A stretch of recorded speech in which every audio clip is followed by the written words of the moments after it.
Welcome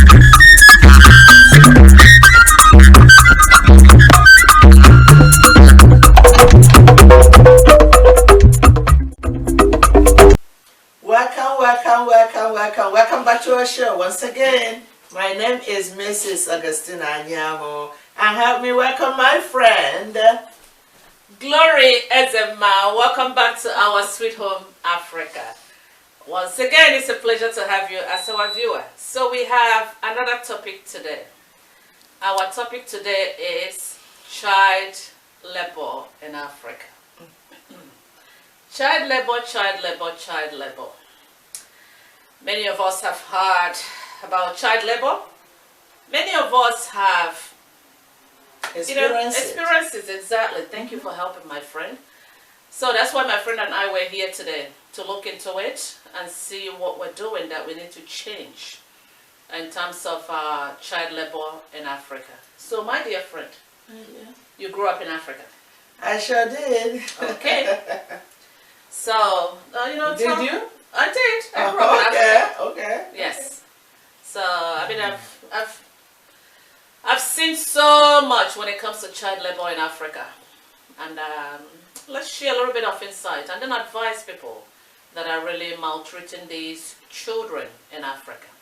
So, my dear friend, go ahead and tell our audience what you know about child labor in Africa. Yes. Oh, child labor. Unfortunately, the country I came from, unless now, but the part where I grew up, I don't know if there's a child labor law. Because where we are, they have child labor law. That means there are things you cannot ask a child to do for you. Comparing it to our own country, I'm not going to generalize the whole of African countries because I do not know if they have child labor law in place.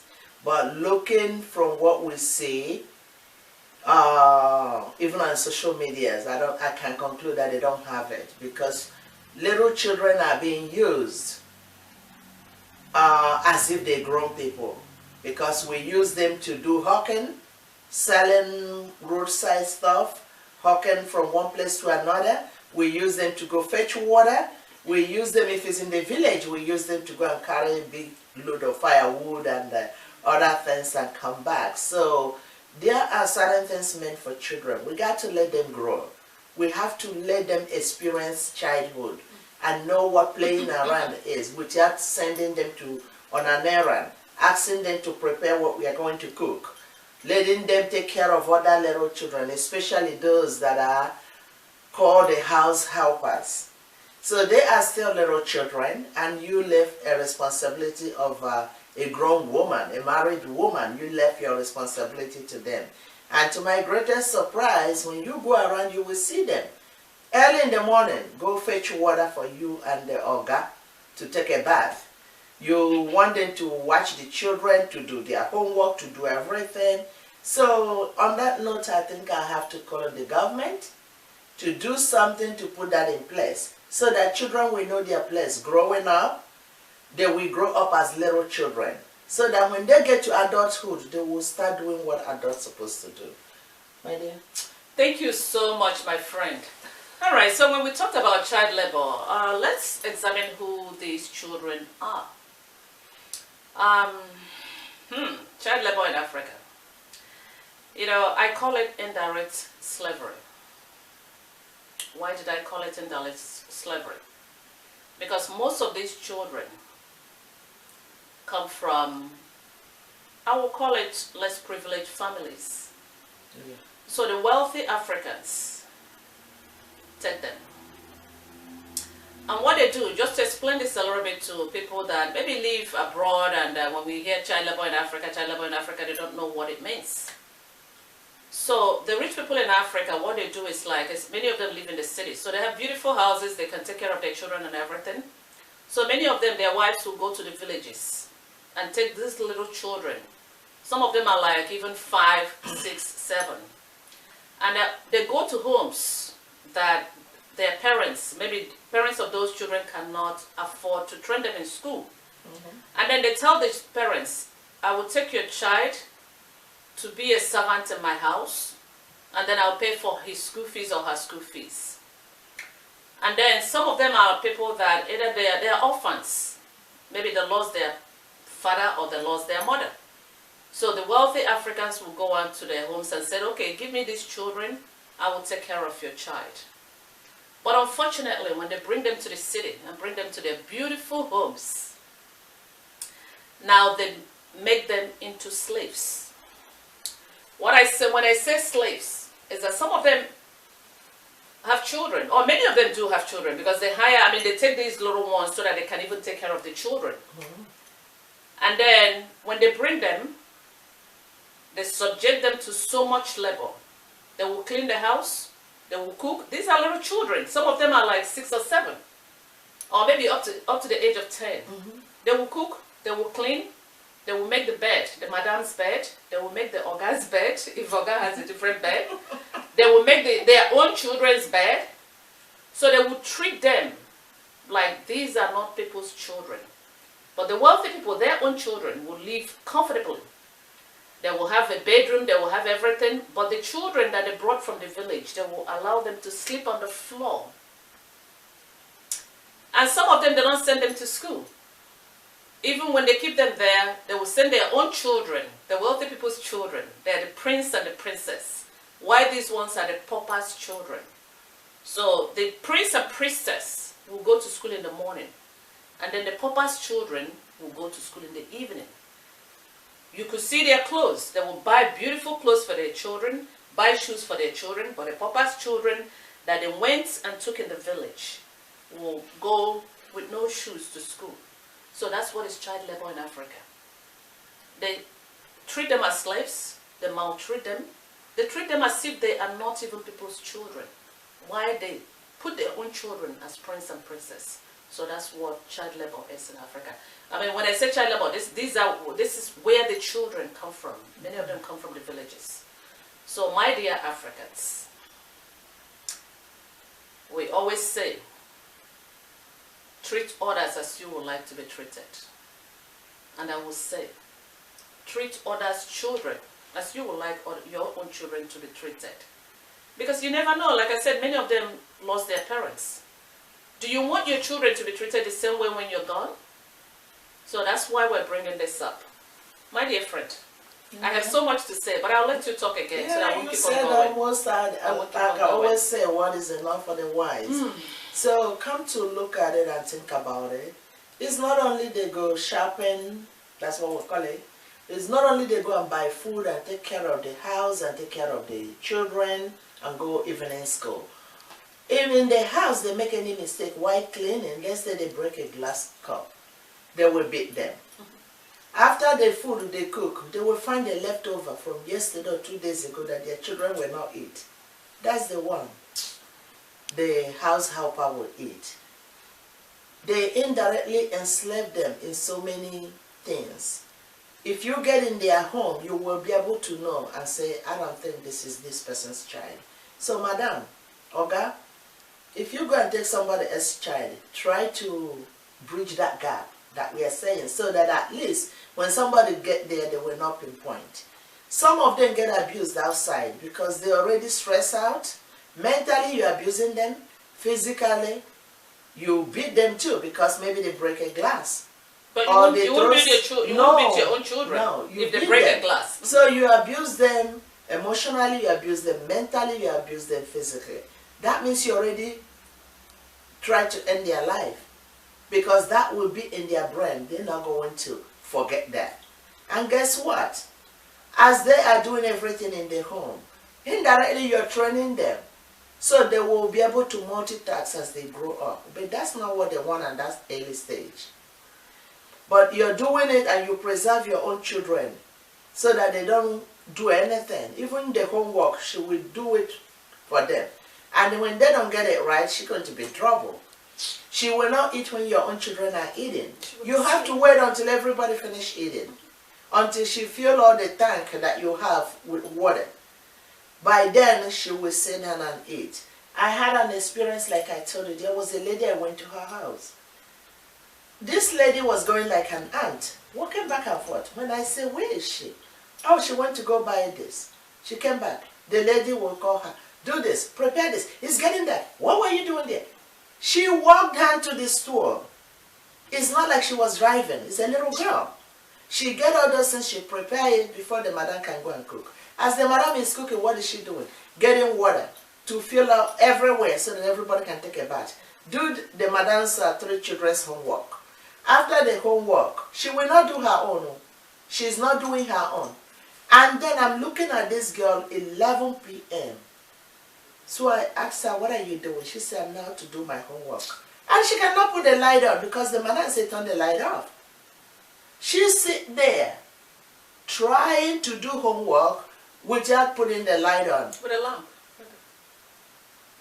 Trying to do homework, the light is already off. And she did madam's children's homework. Prepare them so that the clothes they will wear the next day, iron them. Why she's not even thinking about herself. The madam finished. The Oga is there. The Oga came back and went to bed. Took a bath and went to bed. The madam would have a day job to do. Let this child, please have compassion. That's what we are doing. If you go and take somebody else's children or child, whatever the case may be, do not, the mother did not mortgage their child. If you cannot handle the child, send the child back to the mother. And then stop calling the mother like a wretched woman. You went there and take the child. Please, let's not enslave all these children. Because slavery has gone. Right now we are enslaving ourselves, especially the rich and the poor. Please, let's stop that. Because we are scarring that child. There's a scar you put on their brain, on their head, for the rest of their life. Thank you so much, my friend. And there's a little angle that I want to go into. Because, I mean, if you have gone to somebody's house to hire, though, I mean, it's a child, so the child is not even ready to walk. Mm-hmm. But if you have taken someone and you said, okay, this is someone that came to help me.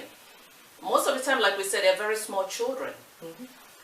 What, you know, in your mind, why are you thinking that this child is not precious to someone? And your own children are very precious to you. That's right. Especially the wealthy ones. Even when they become teenagers, you send them overseas, you give them everything, you give them cell phone, and this one is running around in the house like he or she does not matter. That's right. All right. So our wealthy Africans, people that think they have it, even the ones that are not wealthy, the middle class. Well, I know we don't have that much middle class, but people that have enough money to eat. Think of these children.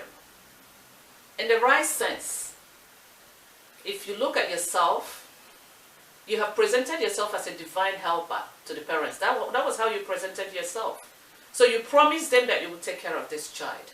You promised them that you would take this child to school because they cannot afford to do that. So have you lied to their parents? Yeah. So that means you're a liar. If you take the child to the city and you're not doing what you told the parents that you're doing, you are a liar. And what are you doing? I know many of you read about slavery. It's the same thing. What you're doing is enslaving another human being. Yeah, you're right. The same thing. The only thing is that it's happening inside your house. It's not happening in the plantation. So that's why a lot of people are not seeing it. But you're doing the same thing. Mm-hmm. So please, we have talked about the problem. Now, let's talk about the solution. If you think that you can help someone else, it's a blessing. If you have the money to train someone else's children, it's a blessing. When you go there, take them and treat them like your own children. When you're going to buy clothes for your children, if you have 2 children and you have a maid that is almost the same age, because most of the time even the maids are younger than your own children, buy the same clothes for him or her. If you're buying the same buy shoes, buy the same shoes. If you're putting your children in a private school and this boy or this girl lives with you, put her or him in a private school. And then whatever you're doing for your children, the food that your children are eating, let it be the same food that this young person will eat. You are there as a parent to the small child. The child is not old enough to be employed. That's what, so she's not your employee. She's someone that you took to be a divine helper, and she's your child, as we say. It's almost like you adopted her or him without the paperwork, because you went over there, you vouch, and you said, I will take care of this child. So let your word and your action match. Treat the child the same way. If your children are going to school in the morning, go to school. Let the child go to school in the morning. And let me tell you this. When you're actually, what you're doing, just like my friend said, you're training the child, but you're not training your own children. You think you're punishing him or her, but she's learning so much, or he's learning so much that will help her later in life. Why your children are not even learning a thing? They don't know how to cook. They don't know how to clean. You tell the housemaid, and then later in life, especially when you throw them overseas, they suffer here because here they won't have maid. So you might as well, please, take care of these children. Raise them just like you raise your own children. They need parents. They need mothers. They need fathers. So if you're a mother, treat them like your child. If you're a father, treat them like your child. If you're driving anywhere, put them in a car just like you put your children there. And watch. That's another area that I want to talk to you about. Because I remember a lot of Africans, they said, oh, the household helpers. They're this, they're bad, they will do this. But just like we said, human beings are just like the computer. Try treating your household helpers good. Ben is a good input, and look at what you will get out, a good output. They will love you. They will love your children. They will treat you well. They will look at you as a parent. And then they will be kind to your children and everywhere. And then you won't even be suspecting them of everything that people accuse them of. You accuse them because you maltreat them. But treat them like your children and see how they will also treat you and your children. And things will be better for you and your family. Because you're their divine helper. So help them and help their family if you can. Don't abuse them. My dear friend. My dear, what else? The word is enough for the wise. You're done.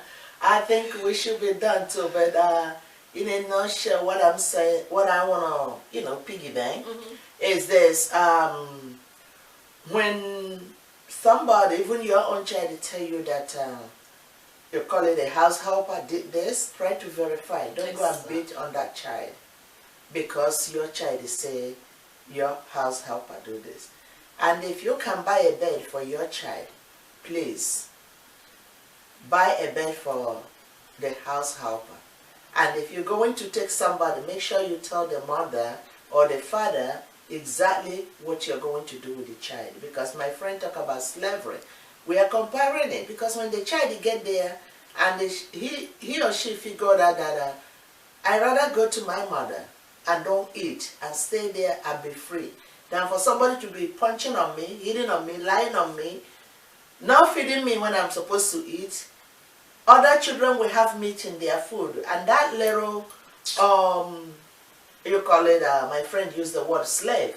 The little minor you went to go get from the parents don't have meat in his or her own. And they're looking at you and they do all the work in the house. You buy egg, you give your children, and the house helper will not smell it. But she's going to be the one to clean it.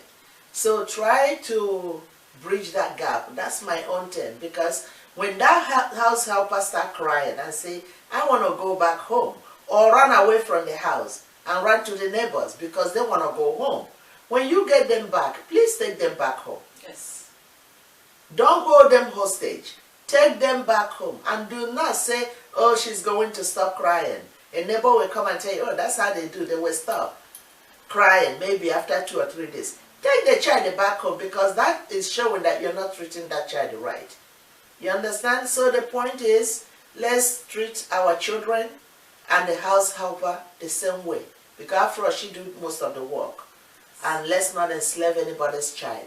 Because the way you carry yours 9 months, whether the mother is alive or not, whether the mother is crippled or not, whether the mother is wretched or not, that's how you carried your own. That's how they carry their own. So how you love your child, that's how they love their own child. Please, if you know you cannot take care of them, do not go and get them. Do not go and get anybody's child. Because their cry goes straight to God. You never know tomorrow. Alright? Thank you so much, my friend. And in terms of the ones that are into business, I mean, if you need somebody to be a part of your business, hire grown-ups. Leave these children alone, because sometimes you see them carrying like big things on their head, selling things on the street, and they will get up very early in the morning to be there and come back late at night. They're not grown enough to do those things. That's right, the hawkers. Leave them alone. Hire grown-ups so that you can pay them. Because when people work for you, you're supposed to pay them. So you can't eat your cake and have it. No. All right? Leave these children alone. Stop maltreating them. And then please the government. I know my friend said it at the beginning. You have to look into this. If we have to set laws that, that will punish these perpetrators, we have to. We can't let them get loose. I mean, like I said, it's slavery. And protect and guide the children. Exactly. So that you protect them, people will be afraid to maltreat anybody that is a minor. Exactly. Because being poor doesn't mean that you have to be a victim of the rich. So the rich, what you have to do, like my friend said, I mean, children are children. It doesn't matter where they come from. It doesn't matter their economic status. They're children. They didn't cause it. Exactly. So you really have to take care of them if you want to get them. So that means you're supposed to take care of them and don't abuse them. All right, so we're done with child labor in Africa. So people that are doing it, please look into it and then stop it. If you have done it already, God will forgive you for what you have done. If you, from now on, if you can start changing, treat those children as you would treat your own children. You never know tomorrow. That's right. No matter how wealthy you are today, when you're dead and gone, you never know when your child will become a victim of this. So let's start changing it now so that our children and our next generation will not practice these evil acts. My friend, I'm done. Oh, you're done. The Bible says train a child in a way he or she should go, because when he or she grow up, they will not depart from it. Remember, you're sowing a seed in a child, especially the one that don't know you that much.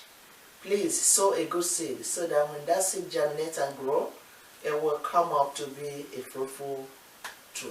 All right? Thank you. Fruitful fruits. Thank you. And to bring what you just said to a level, I know you went to the biblical side and I love it so much. Actually, when you treat them good, when they grow up, they will come back to They will come back. Yeah, they will remain grateful. Yes. They will be grateful to your children. You will be they will their be parent. grateful to. Yes. Thank you. You are will be right. their parent. That is true. That is true. But if you maltreat them, they will also remember what you did.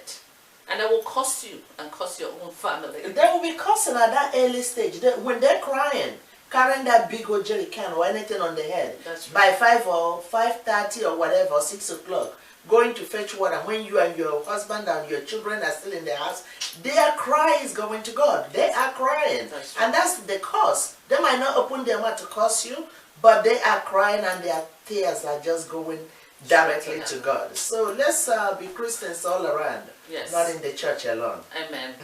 Thank you so much for watching us. And once again, watch us on our Sweet Home Africa. And subscribe. Don't forget to subscribe. Yes. Subscribe. We appreciate each and every one of you. We like the comment.